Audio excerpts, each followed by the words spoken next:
Hello guys, very good morning and welcome to the channel once again. बजे पहुँचे थे भाभी? 6 बजे। कल पंकज का शादी वादी निपटा के ट्रेन से हम लोग पटना 6 बजे के आसपास शाम में पहुँच गए थे। आते ही भाभी के यहाँ पर, कोमल भाभी के यहाँ पे खाना वाना बना हुआ था मायके में, तो वहाँ खाना वाना खा लिया। फिर यहाँ पे आ गए और रात को फिर खाना वाना खा के हम सो गए थे। प्लान है गया जाने का, तो 6 बजे उठ के प्लान था, बट इतने थके हुए थे कि नींद नहीं खुल रही थी। तो बाकी सब कुछ जगाने की जिम्मेदारी गुरचरण सर ने लिया हुआ था, उन्होंने सबको जगाया अभी। और अभी फ़िलहाल हम लोग रेडी हैं, अभी चलते हैं फ़िलहाल नीचे, गाड़ी वाला आया हुआ है। चलो भाई, कचरे निकलो बाहर। कचरे गाड़ी वाला आया है।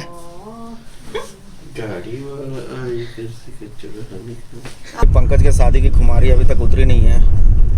आंखों में ऐसा नशा है नींद का कि जहाँ बैठो या खड़े रहो नींद ही आ रही है। गुरचरण सर भी लंबे लंबे टकारे ले रहे हैं, कराटे ले रहे हैं। इधर मैं भी सोया हुआ था, उधर कोमल भाभी भी सो गई है। जिसलिन भाभी, आपको नींद नहीं आ रहा? नहीं, मुझे नहीं आ रहा। कैसे लोग होते हैं यार, बिना सोए रहते हैं।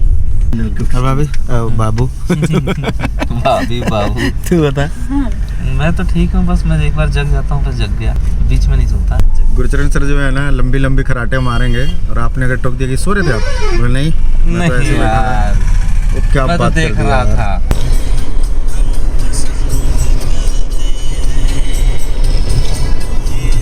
तो भाई पटना से लगभग 25-30 किलोमीटर चले होंगे, और एक जगह पे नाश्ता करने के लिए रुक रहे हैं। सुबह से विदाउट एनर्जी सब कोई चल रहे हैं, बिना चाय बिना नाश्ता के। तो फॉर सम एनर्जी हम लोग रुके हैं नाश्ता करने के लिए, और एनर्जी को और बढ़ाने के लिए ले रहे हैं हम रेड बुल। स्पॉन्सर नहीं है ये, पंजाब से आए हमारे मेहमान।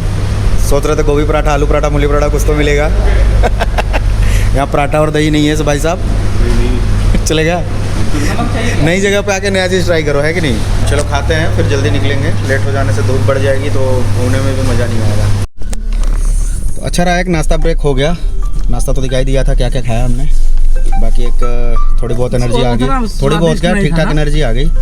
चलो लेकिन अब चलते हैं, अब सीधे गया पे रुकेंगे। आया कुछ एनर्जी भाभी? हाँ, दोनों से पूछ रहा हूँ। हाँ, आपको कैसा लग रहा है? अभी तो नींद नहीं आ रही, अब थोड़ी देर बाद आएगी नींद। चलो फिर आपको कुछ खिलाए पिलाएंगे। सोने नहीं दोगे लेकिन? हाँ।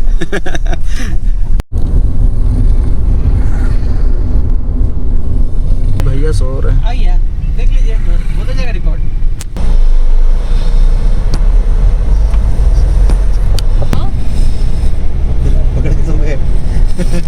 तो हेलो गाइस, गुड आफ्टरनून। अभी बज रहे हैं दोपहर के 11:55 और हम लोग पहुंच चुके हैं बोध गया। 3 घंटे के लगभग लग गए हमें। और ठीक है, यहाँ पे ऑटो वाला से बात कर रहे हैं। टोटल 8 मंदिर है जो हम देख सकते हैं। यहाँ पे पहले लेंगे हम लोग सुधा वाले से लस्सी वगैरह पीते हैं। भाभी ने क्या लिया है? आम पन्ना।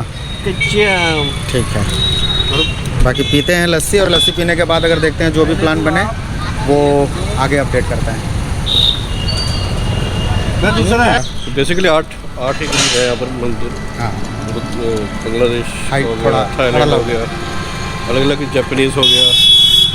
और वो कह रहे हैं कि 2 बजे के बाद खुलेंगे। अभी एक है, वो कह रहे हैं खुला रहता है, जो मेन मंदिर खुला ही रहता है। जो बाकी कुछ एक मंदिर है, छोटे मंदिर अलग अलग देश के हैं, श्रीलंकन, जापानीज़, बुद्ध, थाईलैंड वाले, चाइना वाले, बांग्लादेश, ये सबके अलग अलग जो बुद्धिस्ट कम्युनिटी है उन्होंने यहाँ पे आके बनवाए हुए हैं मंदिर। कुछ 2 बजे के बाद खुलेंगे, और कुछ अभी खुले हुए हैं, तो वो सब अभी देख लेते हैं। फिर 2 बजे के बाद देखेंगे, लंच वंच करने के बाद बाकी मंदिर वगैरह। तो भाई पहुँच तो गए मेन मंदिर, पीछे ही गेट है जो दिख रहा है आपको। बट यहाँ पे सुनने में आ रहा है कि मोबाइल, हैंडी कैम्प और कैमरा वैमरा का कुछ भी अलाउड नहीं है। देखेंगे, बात करेंगे, अदरवाइज फिर ये डिपॉजिट करके अंदर जाएंगे। चलो अगर अलाउड है तो थोड़ा परमिशन लेते हैं, जो भी टिकट वगैरह लगेगा पे करेंगे, फिर अंदर जाएंगे। है ना कैमरा, है ना? इसका 100 रुपये का टिकट है। 100 का पर्ची है, गोप्रो है, एक्शन कैमरा है। देख लीजिए। आनंदी, एकर कितना दाम है हो? 100 रुपये है ना? कैमरा अलाउड है, 100 रुपये की पर्ची कटेगी, और मोबाइल वगैरह अलाउड नहीं है। मोबाइल वगैरह सब सबमिट करके डिपॉजिट करके जाना होता है यहाँ पे। कैमरा जो है ये 100 रुपये का है, और वीडियो कैमरा जो बड़ा वाला लेके आओगे अगर, तो उसका 500 रुपया है।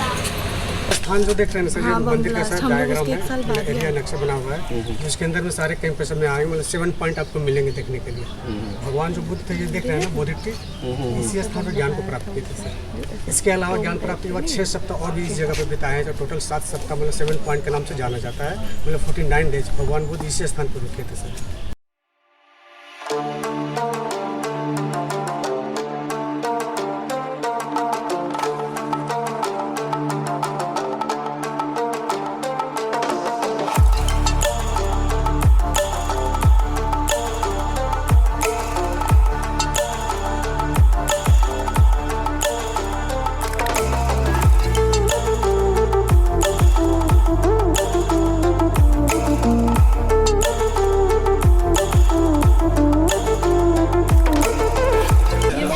देखिए सर, यही है सर, बोला जाता है ना अशोका स्तंभ पिलर, जो कि सम्राट अशोक के द्वारा सर बनवाया गया था, जो कि आज 320 की बात है, जबकि 2300 साल पहले जब यहाँ पे ओरिजिनल हुआ करता था सर, जबकि अशोका पिलर भी कहीं से ला कर सिम्बोलिक में रखा गया है। लेकिन जब इससे भी यहाँ पे रखा गया था तो बख्तियार एक और खिलजी आए थे, आप लोग जानते हो, किसी विद्यालय को तोड़ा था था, तो 1205 ईस्वी से इस स्थान पर भी आते हैं ना। इस मंदिर को भी चारों ओर से तहस नहस कर दिया जाता है उनके द्वारा। यहाँ पे एक पिलर हुआ करता था ओरिजिनल, इसे भी तोड़ दिया गया था, तहस नहस कर दिया था। लेकिन ब्रिटिश जब आए थे सर 1880 में, तो एक लॉर्ड कनिंघम आए थे ना सर इस जगह पे, तो उन्होंने जब बौद्ध एरिया को, मंदिरों को उन्हीं के द्वारा खोज किया गया है ना। खोज करने के बाद इस स्थान पर जब खुदाई किया जा रहा था 1880 में, तो अशोका स्तंभ इस स्थान पर प्राप्त हुए थे सर। लेकिन ब्रिटिश काल में सर भारत की राजधानी कलकत्ता हुआ करती थी ना, इसका जो भी पार्ट हुआ करता था ओरिजिनल, वो कलकत्ता के म्यूजियम में सर ले जाकर रख दिया गया। जो कि पहला सप्ताह बोधि ट्री, जहाँ पर पीपल पेड़ है, जहाँ पर उनको ज्ञान की प्राप्त हुई थी। इसके अलावा 6 सप्ताह इस एरिया में बैठ कर ज्ञान मंथन चिंतन करते हुए बिताए थे। छठे वाला सप्ताह इस स्थान पे सिर्फ जंगल हुआ करता था, उसमें पेड़ पौधे वगैरह से पढ़ा करते थे, इससे कुछ भी नहीं हुआ करता था ना। तो पेड़ के पास से साधना में वो बैठे थे, तो अचानक से बारिश होने लगी। तो बारिश से उनको बचाने के लिए जंगल में पता जाता है एक नाग राजा था, सांपों का राजा, जिसे मुचलिंदा के नाम से जाना जाता है। जो स्नेक देख रहे हैं ना ये वाला, वही मुचलिंदा जी है, उनको नाम दिया गया है। तो बताया जाता है इन्होंने भगवान बुद्ध को रक्षा करते हैं 7 दिनों तक। अपने शरीर को 7 राउंड मारने के बाद अपने फन को छत की तरह कवर कर लिया जाता है। मूसलाधार बारिश उनको 7 दिनों तक किसी स्थान पर इनको बचाया जाता है।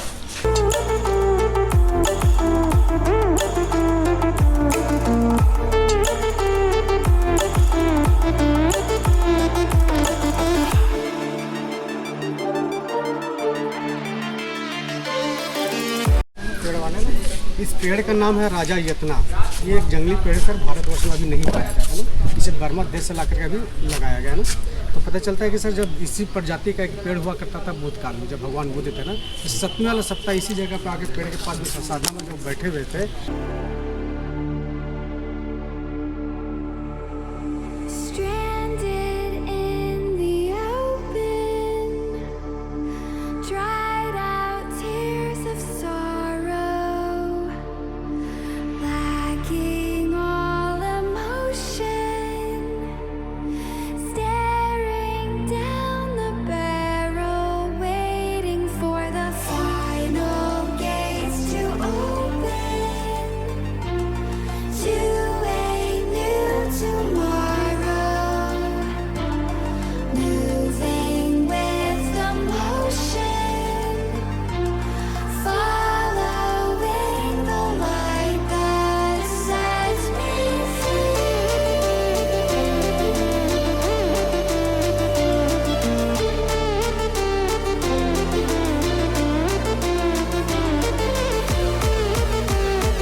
देखिए सर, यही पेड़ के बारे में बात कर रहा था ना, 140 साल पुराना है, 1880 के आसपास में लगाया गया है, जो लगाया गया है।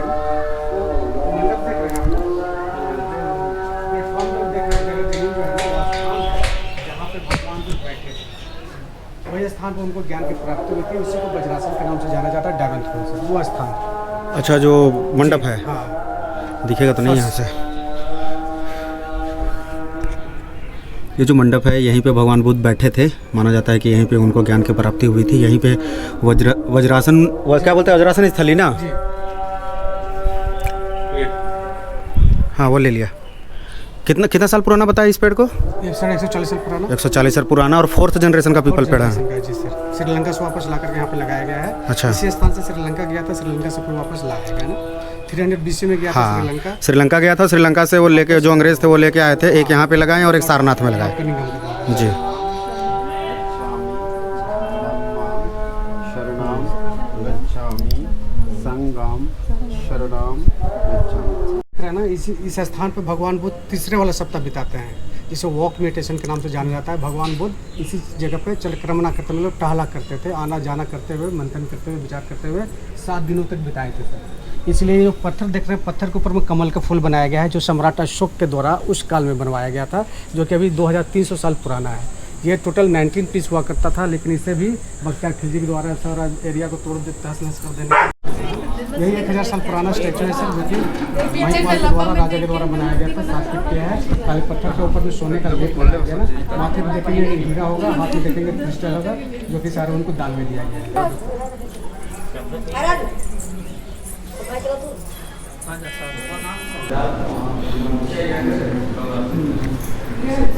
नहीं क्या तुम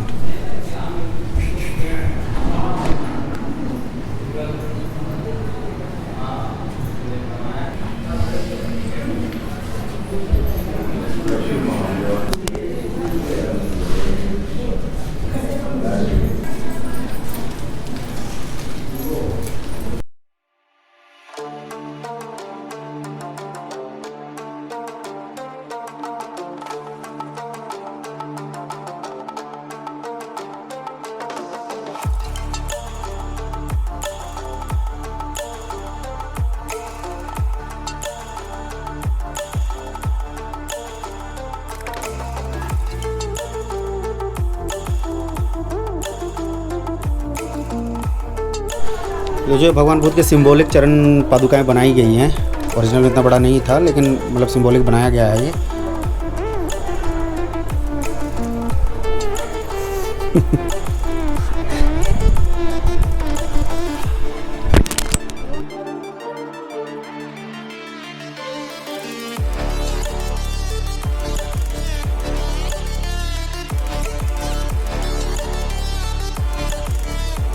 भगवान बुद्ध ने कभी नहीं कहा कि उन्हें भगवान मानो, उनकी पूजा करो, बट उनकी जो टीचिंग्स है, उनके जो ज्ञान है, उनको पालन करो, अच्छा लगे तो आगे लोगों में बढ़ाओ। और मतलब अगर ये सब चीज़ें हम कर लें जो ये बोलते हैं, तो सच में हमारी लाइफ अच्छी हो सकती है और भी। तो ठीक है, इस वीडियो को यहीं पे ख़त्म करते हैं। ऐसे बैटरी भी बहुत डाउन है, बहुत बचा के यहाँ तक का रिकॉर्ड किया है। लगभग सारा चीज़ें मैंने कवर करने की कोशिश किया, जितना भी हुआ होगा।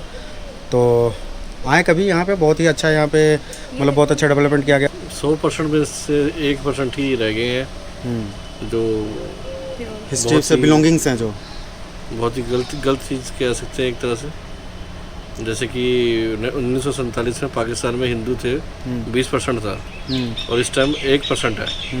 वही चीज़ ये बुद्धिज़्म का हो रहा है यहाँ पर 1 कुछ % है यहाँ पे। हाँ 1% रह गया सिर्फ। मतलब ये देखो आप कि बुद्धिज़्म के रूट्स यहीं से शुरू हुए हैं, जहाँ हम हैं अभी, यहीं भगवान बुद्ध को ज्ञान की प्राप्ति हुई है, और बुद्धिज़्म यहीं से आगे फला फूला।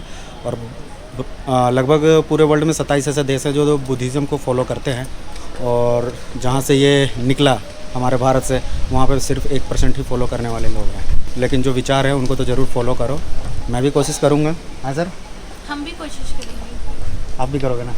ठीक है, वीडियो को यहीं ख़त्म करते हैं। हम लोग थोड़ा जा रहे हैं अंदर, बोधि वृक्ष के बगल में बैठ के थोड़ा आत्म मंथन करेंगे, ध्यान करेंगे। बाय बाय, टेक केयर, नमस्कार, जय हिंद।